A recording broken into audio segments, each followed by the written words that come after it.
Yai Hen Brahma YouTube channel Question and Answer Wahang Paukum Gitauramda Ngasi July Gitang Taramari Ing Lisingani Kungamari Ingen Ginipan Benong Mai Zingna Kwai Punamaputaram na Oksabagaloyana Ahan Bamagtada Kurumzeri Ngasi Mahusagumna Pujarakli Wahang Paukum Gitauramda Ngasigi Ahan buoy na lakat sa riba Wahang ngasi Doren kumansa na Bukat pirak po wahang ni Wahang di Maharaja Rabun ki masasing asi Brahmastra ten kaktana Laina halibasi Brahmastra ngakpa natraga kakpa haiba Yaudabara Sumay na wahang si tagat pirai Hoy Doren kumansagi paukum si Sumay rabun ki masasing si Brahmastra na halibasi Bibison ki inggit na haibatay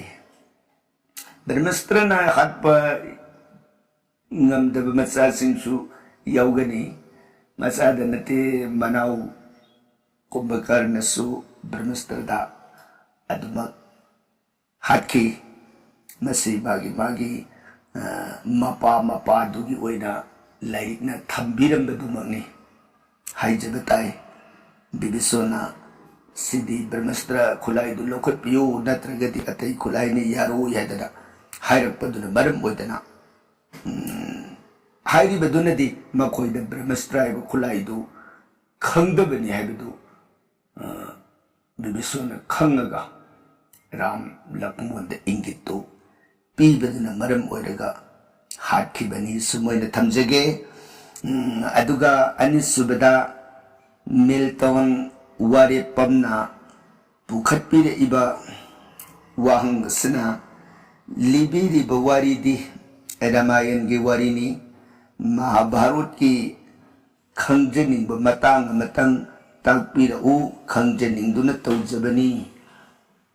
Yagadra ahayna Hogdok pira kuwapam ni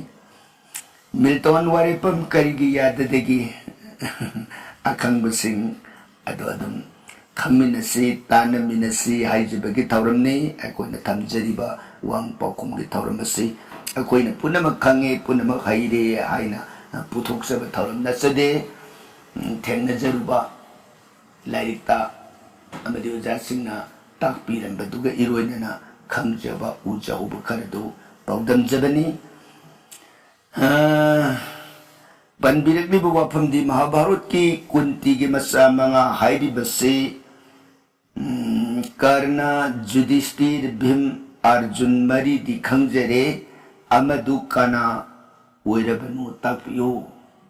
Manungda Atuppo oina laikibanara Haibagi wapam ni Milton Waripam na pukat pira ibasinsumi Kunti ki masa mga hairi basi Panbikriba Marisigi Wang mada Indu haiba Angang simaga Kunti ki masane Indu si Atay waridi Panbira abanina Loina Khangbiram lagani Indu ki matang siso Karnaga heptay na bata Haibadi kunti na Zubati oiringi ki matanda Karnadu Numit ki bordagi phangaba matungda Isingda Lang thakaraga Kunti duna Salage duna Mai leraga Kakalakpada Amukka suhana Garba lekhon si ub Kunti na hai Kaino Amukka suhana garba lekhon Kanaglay ki mayano Bar Ipamda tattana asunna Handakti ay lem na tararoy Miwaro laywaro sapira ni aydana kunti na ganga ki sudajondo Laukalaga sapigen tanggalak pumatang duda Sandara deva thako balay se songtok na mamang lipki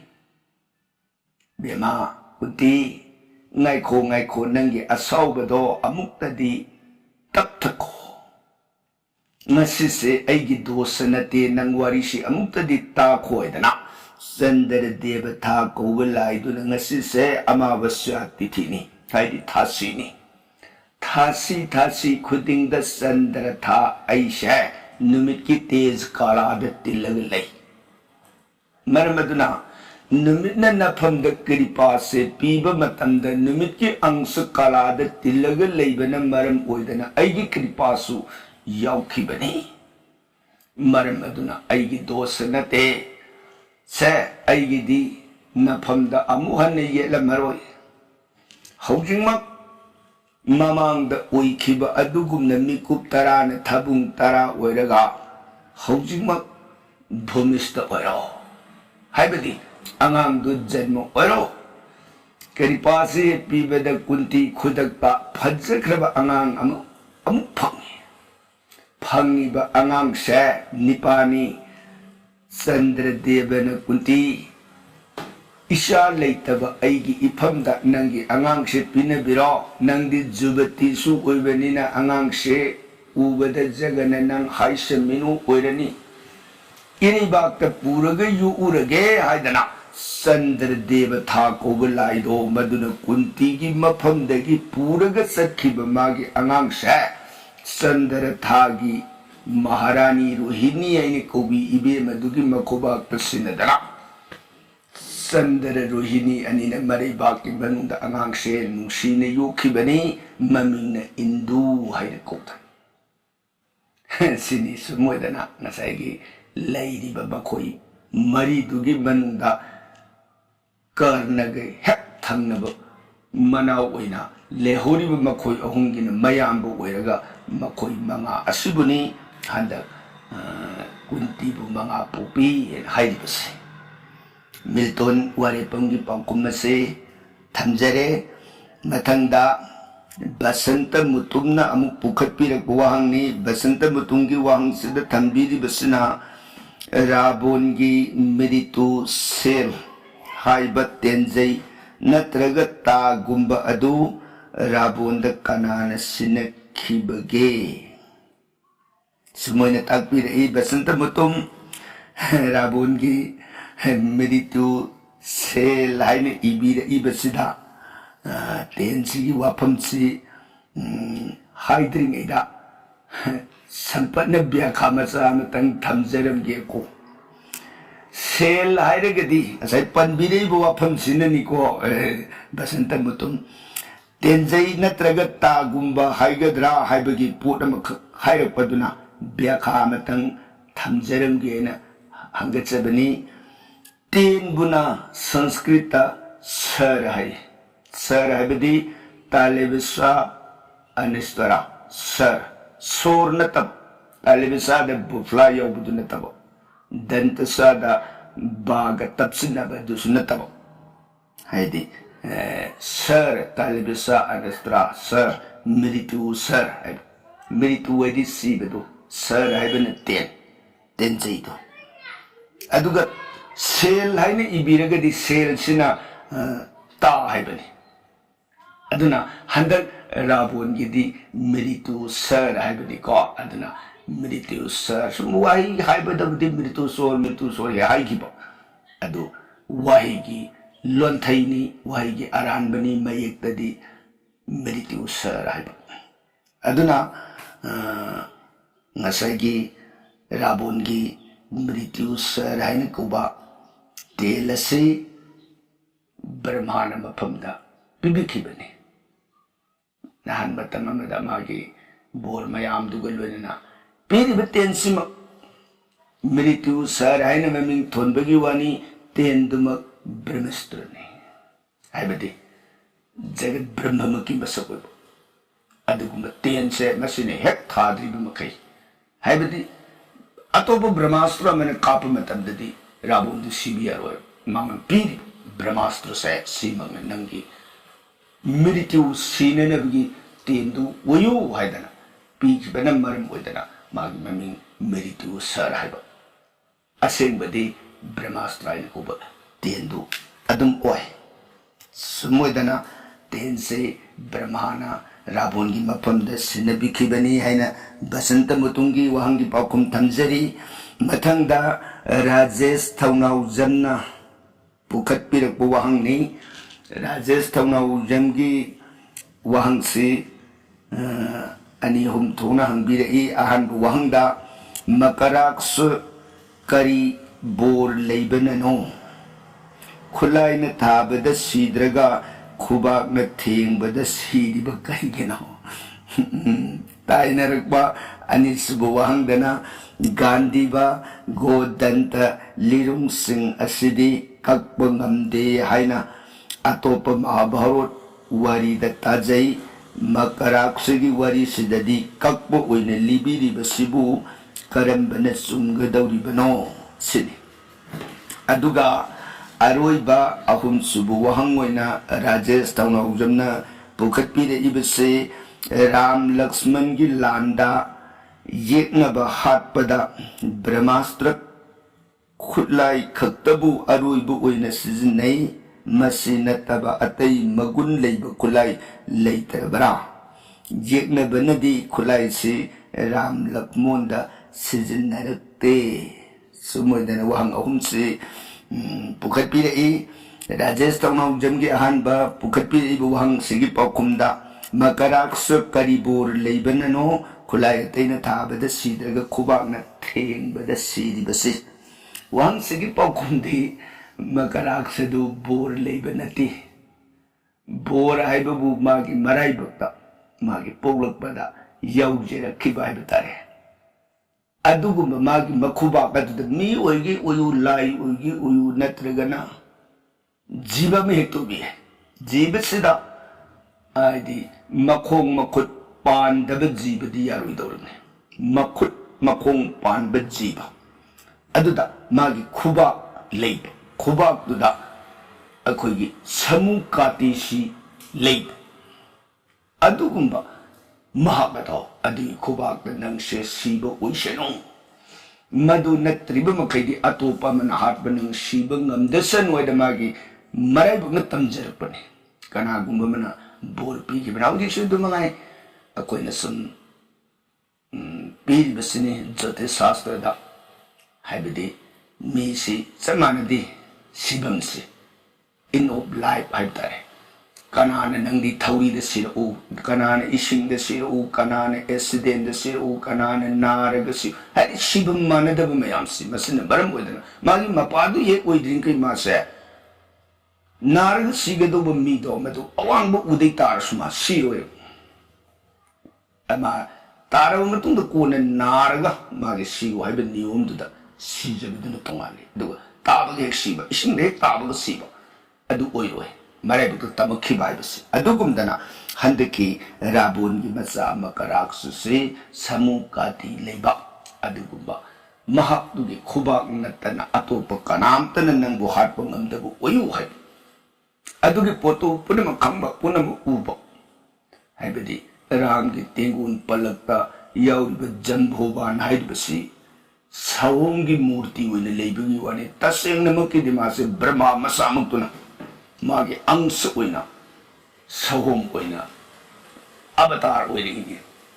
Harishri बैकुंठगी Narayan Shri विष्णुना Ram अवतार ओइरपगुमना ब्रह्मा दुमंगना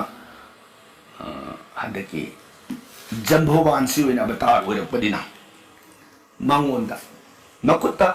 बेद दुम पाइरी अदुग इलोइनना माना पुनमक्तु खंगबनिना माना हंदक सिगदोबसे असिगुंब महाकदुनतना हाटपो ngамोय अदुनदी मयाम मरक्सिद कना यौरी येंकादा मरक the कातो रेबि जुंदु खुवाको समु काती लेरंबदु चलु थारकबदुदा कातो दुना जो मुकमाई वखंदुदा जंभोबान याम खंगबा हैरबा इपुदुना हैरबदो लबि येंगे ऐ खुतमा सिनी हैबनिना खुलाइना थारुद्रसु अदग कन्न थारुद्रसु सिसिदे येंगेना खुतुना थाबना तन मकुकुना थाय सोपदा सिददिबदा मागी अदुगुम्बा खुबा तुदलेइबा समुकातेगी मईदुना मरम ओइरगा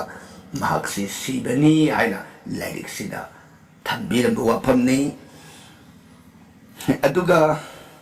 ताइनबगी गांधीबा गोदंता लिरुंग सिंह सिदी कक्ब ngamde हाइना तोपा महाभारत न सिंहबद ताजै लिबिरिब मकराक सगी वारी सिददी कक्ब ओइना लिबिरिब सि करमबने सुंगदौरिबनो वाफम से वारीदु होय गांधीबा कक्ब हाइबा नति ओदंदा सारंगने सिंह कक्ब यादब खुलाई सिंह कक्ब हाइबा नति लिरुंगी लिरी कक्ब हाइ लिरी दि कक्ब याइ आदि लिरी एबसिदि अदुम कुशिलकपगी मतुंगिना तसिलकपा आदि मतुमदसु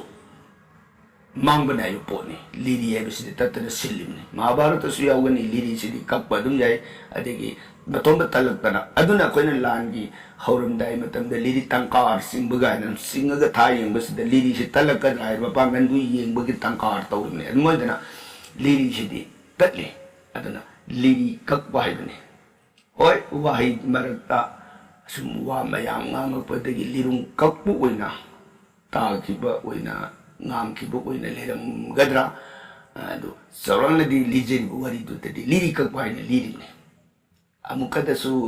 tangkak tu targa su yengbiu lirung du nataba liri kakpa haibo lirung du di kakpa yade masagi magulle jaba liring ni brahmai masana oibani aduna wapam sima karigumbada wahigi wayam ngangakpaduda soigiba oiragasu puksen sauna ngakpinanaba nuluksari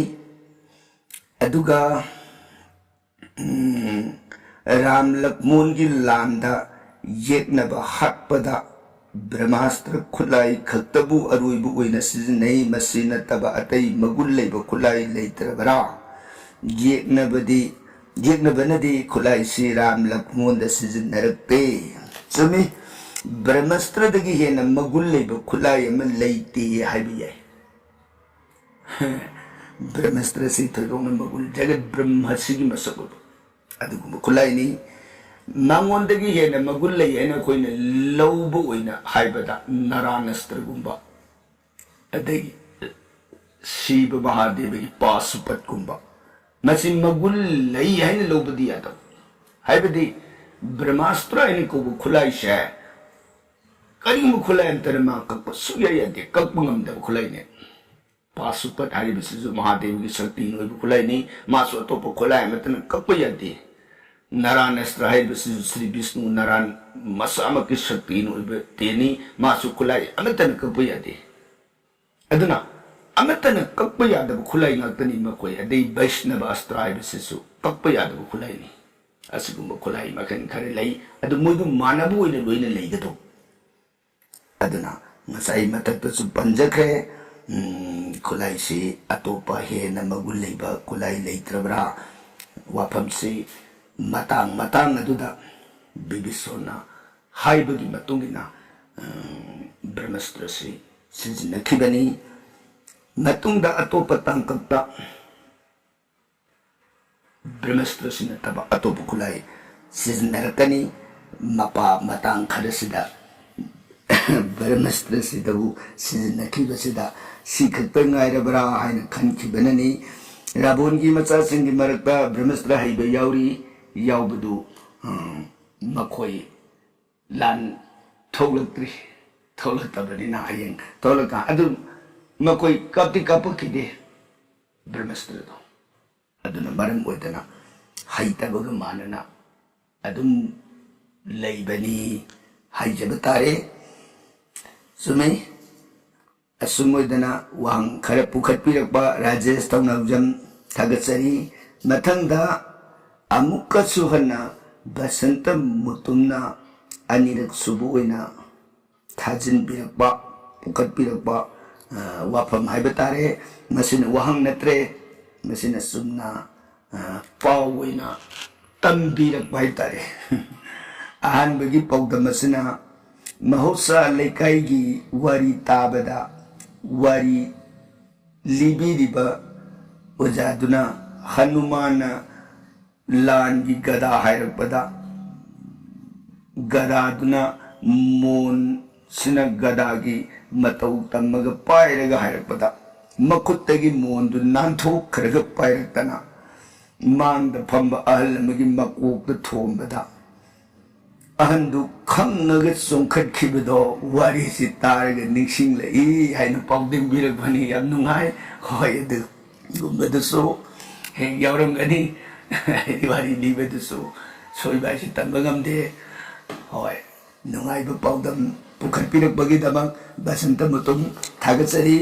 ꯑꯗꯨꯒ ꯕꯁꯟꯇ ꯃꯨꯇꯨꯝꯅ ꯑꯃꯨꯛꯀꯁꯨ ꯍꯟꯅ ꯊꯥꯒꯠꯄꯤꯔꯛꯏꯕ ꯋꯥꯐꯝ ꯑꯁꯤꯅ